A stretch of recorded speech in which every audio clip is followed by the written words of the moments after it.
like a United Nations, except it's not a United Nations in the sense that it has a political agenda.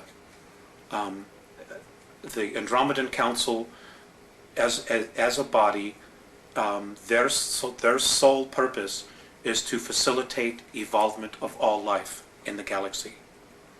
And that's really what their goal is to allow all life forms to evolve on their own without manipulation. Obviously that's not occurring here on Earth. And we're not the only ones. This is occurring on 22 other planets in our galaxy. But the other planets are not stuck in the muck that we are, to the degree that we are here. And this is a major concern for them, because we're not moving in a direction that we should be moving. There are elements here that are definitely holding us back.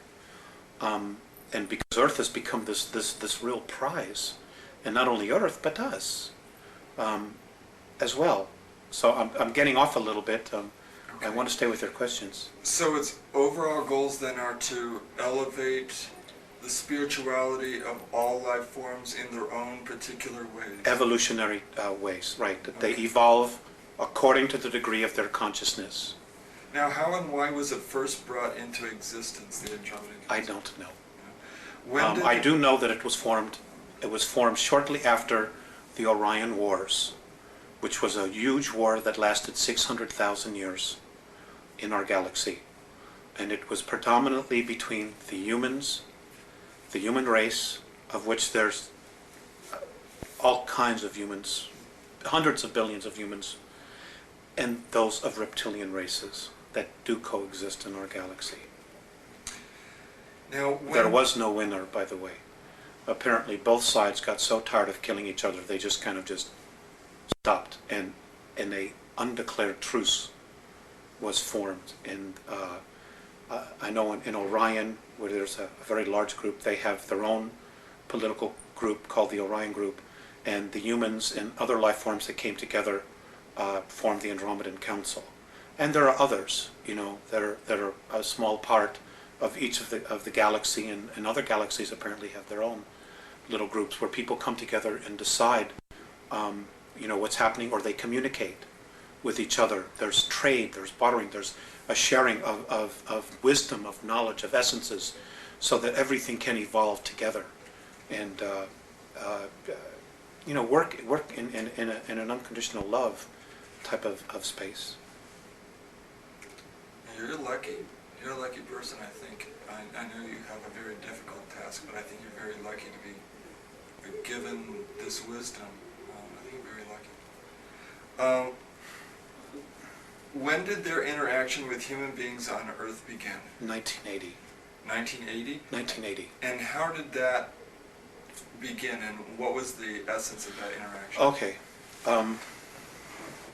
It really all evolved around the Pleiadians themselves.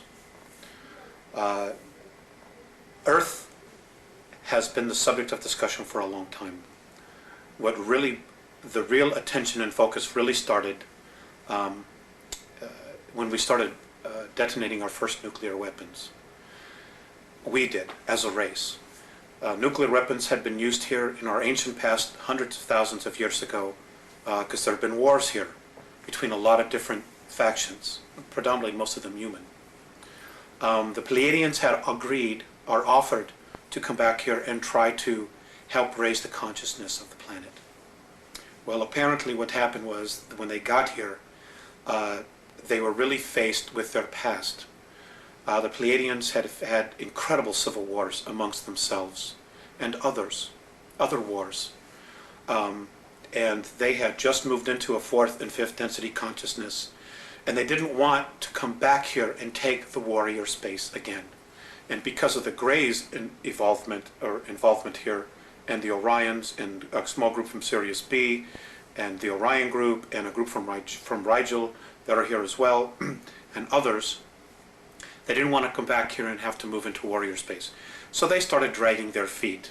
In other words, they didn't do as much as they needed to do. Well, as this is occurring, changes in our galaxy are also occurring, and they're moving at a much faster rate. So the Andromedans finally said, well,